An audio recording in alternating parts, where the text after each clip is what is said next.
ಹೌದು, ಚಿಕ್ಕಬಳ್ಳಾಪುರ ತಾಲೂಕಿನ ಮುದ್ದೇನಹಳ್ಳಿಯ ಸತ್ಯಸಾಯಿ ಆಸ್ಪತ್ರೆ ಮುಂಭಾಗ ಸಾರ್ವಜನಿಕರ ಅನುಕೂಲಕ್ಕಾಗಿ 2023-24ನೇ ಸಾಲಿನ ಎಂಪಿಎಲ್ಎಡಿ ಯೋಜನೆಯಡಿ ಸುಮಾರು 5 ಲಕ್ಷ ರೂಪಾಯಿ ವೆಚ್ಚದಲ್ಲಿ ಬಸ್ ತಂಗುದಾಣ ನಿರ್ಮಾಣಕ್ಕೆ ಅನುಮೋದನೆ ದೊರೆತಿತ್ತು. ಅಂದಿನ ಚಿಕ್ಕಬಳ್ಳಾಪುರ ಲೋಕಸಭಾ ಸದಸ್ಯರಾಗಿದ್ದ ಬಿಎನ್ ಬಚ್ಚೇಗೌಡ ಅವರ ಅನುದಾನದಲ್ಲಿ ಕಾಮಗಾರಿ ಕೈಗೊಳ್ಳಲಾಗಿತ್ತು. ಜಿಲ್ಲಾಡಳಿತವು ತಂಗುದಾಣ ನಿರ್ಮಾಣಕ್ಕೆ ಸ್ಥಳ ಗುರುತಿಸಿದ್ದು, ಅದರಂತೆ ಗುತ್ತಿಗೆದಾರರು ಅಗತ್ಯ ಸಾಮಗ್ರಿಗಳೊಂದಿಗೆ ಕಾಮಗಾರಿ ಆರಂಭಿಸಿದ್ದರು. ಆದರೆ ಕಾಮಗಾರಿ ಆರಂಭವಾದ ಕೆಲವೇ ಹೊತ್ತಿನಲ್ಲಿ ಚಿಕ್ಕಬಳ್ಳಾಪುರ ತಹಸೀಲ್ದಾರ್ ರಶ್ಮಿ ಅವರು ಕಾಮಗಾರಿ ಸ್ಥಗಿತಗೊಳಿಸುವಂತೆ ಸೂಚನೆ ನೀಡಿದ್ದಾರೆ ಎನ್ನಲಾಗಿದೆ. ಅಲ್ಲದೆ ಸ್ಥಳಕ್ಕೆ ಅಧಿಕಾರಿಗಳು ಹಾಗೂ ಪೊಲೀಸರನ್ನು ಕಳುಹಿಸಿ ಕೆಲಸ ನಿಲ್ಲಿಸಲಾಗಿದೆ ಎಂದು ಬಿಜೆಪಿ ಮುಖಂಡ ಶಿವಕುಮಾರ್ ಆರೋಪಿಸಿದ್ದಾರೆ. ಒಂದು ಅನುದಾನ ಬಂದಿದೆ ಬಸ್ ಸ್ಟ್ಯಾಂಡ್ ಸ್ಟಾರ್ಟ್ ಮಾಡಬೇಕಾದ್ರೆ MP ಲಾಡಲ್ಲಿ ಬಂದಿರೋ ಅನುದಾನದಲ್ಲಿ ಒಂದು ಬಸ್ ಸ್ಟ್ಯಾಂಡ್ ಸ್ಟಾರ್ಟ್ ಮಾಡಿದರೆ ಅದನ್ನು ಬಂದು ನಮ್ಮ ಮುದ್ದೇನಹಳ್ಳಿ PDO ಅವರು ಮತ್ತು ತಹಸೀಲ್ದಾರ್ ಇಲ್ಲಿ ಬಂದಿಲ್ಲ ಸ್ಥಳಕ್ಕೆ. ಆದರೆ ಅವರು ರೆವಿನ್ಯೂ ಇನ್ಸ್ಪೆಕ್ಟ್ರು ಮತ್ತು ಸೆಕ್ರೆಟ್ರಿ ಮತ್ತು ಪೊಲೀಸ್ ಸಿಬ್ಬಂದಿಗಳು ಬಂದು ಈ ಕೆಲಸವನ್ನು ಸ್ಥಗಿತಗೊಳಿಸಿದ್ದಾರೆ. ನಿನ್ನೆ ಮಧ್ಯಾಹ್ನ ಒಂದು 2:30ರಿಂದ 3 ಗಂಟೆ ಸಮಯದಲ್ಲಿ. ಏನಪ್ಪ ಯಾಕೆ ಕೆಲಸ ಸ್ಟಾಪ್ ಮಾಡ್ತಿದ್ದೀರಾ ನೀವೇನು ಅಂತ ಕೇಳಿದರೆ ನಮ್ಗೆ ಹೇಳೋದು ನೀವು ಪರ್ಮಿಷನ್ ತೊಗೊಂಡಿಲ್ಲ ಅಂತ. ನಾನು ಹೇಳ್ತಾಯಿದ್ದೀನಿ, ಪರ್ಮಿಷನ್ ತೊಗೊಳ್ಳೋಂಥ ಅವಶ್ಯಕತೆ ನಮಗಿಲ್ಲ. ಯಾಕಂದರೆ MP ಲಾಡಲ್ಲಿ ಎಲ್ಲ ಅವರೇ ಮಾಡಿ ಅಧಿಕಾರಿಗಳೇ ಮಾಡಿ ಕಳಿಸ್ತಾರೆ. DC ಅವ್ರು ಅನುಮೋದನೆ ಮಾಡಿರೋ ಇದು ಕೂಡ ನಿಮ್ಗೆ ಕೊಟ್ಟಿದ್ದೀನಿ. ಈಗಲೇ ಅದನ್ನು ಬಂದು ಸ್ಟಾಪ್ ಮಾಡ್ತಾರಂದರೆ ಏನಿನ್ನು ಅವ್ರ ಮನಸ್ಸಲ್ಲಿ ಏನು ಇಟ್ಕೊಂಡು ಮಾಡ್ತಾಯಿದ್ದಾರೆ, ಯಾವ ಥರ ಇವ್ರು ರಾಜಕೀಯ ಮಾಡೋಕ್ಕೆ ಬಂದಿದ್ದಾರೋ ಇಲ್ಲ ಜನಪ್ರತಿನಿಧಿಗಳು ಜನಗಳಿಗೆ ಒಂದು ಅನುಕೂಲ ಮಾಡ್ಕೊಡೋಕ್ಕೆ ಬಂದಿದ್ದಾರೋ ಗೊತ್ತಿಲ್ಲ.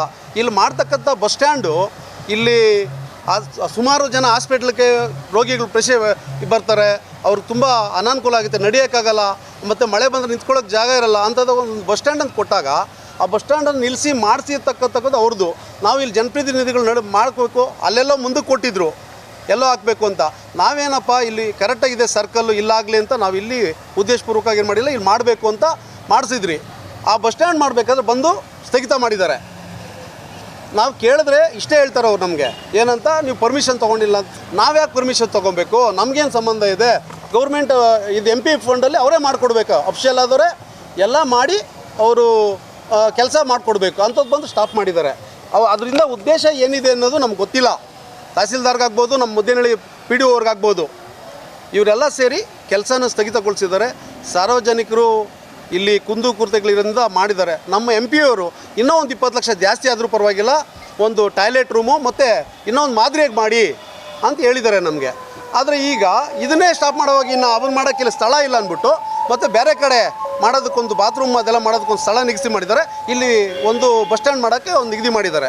ಆದರೆ ಇವರು ಉದ್ದೇಶಪೂರ್ವಕವಾಗಿ ನಮ್ಗೆ ಈ ತೊಂದರೆ ಕೊಡ್ತಾ ಇರೋದ್ರಿಂದ ನಿಮ್ಮ ಮೂಲಕ ನಾವು ಅವ್ರನ್ನ ಕೇಳ್ಕೊಳ್ಳೋದೇನೆಂದರೆ, ಈ ಥರ ರಾಜಕೀಯ ಬಿಟ್ಟು ಜನಗಳ ಕೆಲಸ ಮಾಡಲಿ, ಜನಗಳ ಕೆಲಸ ಮಾಡಿಕೊಡ್ಲಿ, ಜನಕ್ಕೆ ಅನುಕೂಲ ಮಾಡಲಿ ಅಂತ ನೀವು ಅಧಿಕಾರಿಗಳಿರೋದು.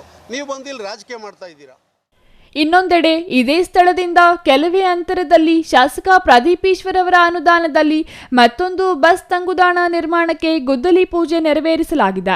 ಆದರೆ ಬಿಜೆಪಿ ಸಂಸದರ ಅನುದಾನದಲ್ಲಿ ನಿರ್ಮಾಣವಾಗುತ್ತಿರುವ ತಂಗುದಾಣ ಕಾಮಗಾರಿಗೆ ಮಾತ್ರ ತಡೆ ನೀಡಲಾಗಿದೆ ಎಂದು ಬಿಜೆಪಿ ಮುಖಂಡರು ಆರೋಪಿಸಿದ್ದಾರೆ. ಬಿಜೆಪಿ ನಾಯಕರ ಭಾವಚಿತ್ರ ತಂಗುದಾಣದ ಮೇಲೆ ಅಳವಡಿಸಲಾಗುತ್ತದೆ ಎಂಬ ಕಾರಣಕ್ಕೆ ಕಾಂಗ್ರೆಸ್ ಮುಖಂಡರ ಒತ್ತಡದಿಂದ ತಹಸೀಲ್ದಾರ್ ಕಾಮಗಾರಿ ಸ್ಥಗಿತಗೊಳಿಸಿದ್ದಾರೆ ಎಂದು ದೂರಿದರು. ಸತ್ಯಸಾಯಿ ಆಸ್ಪತ್ರೆಗೆ ಪ್ರತಿದಿನ ಸಾವಿರಾರು ರೋಗಿಗಳು ಹಾಗೂ ಸಾರ್ವಜನಿಕರು ಆಗಮಿಸುತ್ತಿದ್ದು, ಅವರಿಗೆ ಮಳೆ ಮತ್ತು ಬಿಸಿಲಿನಿಂದ ರಕ್ಷಣೆ ನೀಡಲು ಅಗತ್ಯವಿದ್ದ ತಂಗುದಾಣ ನಿರ್ಮಾಣಕ್ಕೆ ತಡೆ ನೀಡಿರುವುದು ಜನವಿರೋಧಿ ಕ್ರಮವಾಗಿದೆ ಎಂದು ಬಿಜೆಪಿ ಮುಖಂಡರು ಹಾಗೂ ಸಾರ್ವಜನಿಕರು ಸುದ್ದಿಗೋಷ್ಠಿಯಲ್ಲಿ ಆರೋಪಿಸಿದ್ದಾರೆ. ಸರ್, ಈಗ ಸಂಸದರದ್ದು ಇದು ಏನೋ ಯಾರು ಅನುದಾನ ಬಂದು ಸಂಸದರದ್ದು. ಈಗೇನಾಯಿತು, ಸಂಸದರು ನಾವು ಬೋರ್ಡ್ ಇಲ್ಲಿ ಮೇಯ್ನ್ ಸರ್ಕಲಲ್ಲಿ ಬೋರ್ಡ್ ಹಾಕ್ಬಿಟ್ರೆ, ಅವ್ರದ್ದೊಂದು ಬೋರ್ಡ್ ಬಿದ್ದುಬಿಟ್ರೆ ಆ ಹೆಸರು ಬಂದು ಅದಾಗಿ ಅದೊಂದು ಸಮಸ್ಯೆ ಆಗ್ತದೆ, ನಮಗೆಲ್ಲ ಆಗ ವಾಪಸ್ ಆಗ್ತದೆ. ಈಗೇನೋ ಅವ್ರು ಮಾಡೋದನ್ನು ಮಾಡಲಿ, ನಮಗೇನು ಬೇಡ ಅಂತಿದ್ದೀರಾ? ಅವ್ರ ಹೆಸರು ಬೀಳ್ತದೆ ಅನ್ನೋದೊಂದೇ ಕಾರಣಕ್ಕೆ ಇದು ಬೇಡ. ಇಲ್ಲಿ ರಾಜಕೀಯ ಭಿನ್ನಾಭಿಪ್ರಾಯಗಳನ್ನು ಬದಿಗಿಟ್ಟು ಸಾರ್ವಜನಿಕರ ಹಿತದೃಷ್ಟಿಯಿಂದ ಕಾಮಗಾರಿಗೆ ಅವಕಾಶ ನೀಡಬೇಕೆಂದು ಅವರು ಆಗ್ರಹಿಸಿದ್ದಾರೆ. ಒಟ್ಟಾರೆ ಸಾರ್ವಜನಿಕರ ಅನುಕೂಲಕ್ಕಾಗಿ ನಿರ್ಮಾಣವಾಗಬೇಕಿದ್ದ ಬಸ್ ತಂಗುದಾಣ ಕಾಮಗಾರಿ ಇದೀಗ ರಾಜಕೀಯ ಆರೋಪ ಪ್ರತ್ಯಾರೋಪಗಳ ಕೇಂದ್ರ ಬಿಂದುವಾಗಿದೆ. ತಹಸೀಲ್ದಾರ್ ಕ್ರಮದ ಬಗ್ಗೆ ಬಿಜೆಪಿ ಆಕ್ಷೇಪ ವ್ಯಕ್ತಪಡಿಸಿರುವ ಹಿನ್ನೆಲೆಯಲ್ಲಿ ಈ ವಿವಾದ ಯಾವ ತಿರುವು ಪಡೆಯಲಿದೆ ಹಾಗೂ ಕಾಮಗಾರಿ ಪುನರಾರಂಭವಾಗುತ್ತದೆಯೇ ಎಂದು ಕಾದು ನೋಡಬೇಕಿದೆ. ತಾವಡನಹಳ್ಳಿ ರಮೇಶ್, ಸಿಟಿವಿ ನ್ಯೂಸ್, ಚಿಕ್ಕಬಳ್ಳಾಪುರ.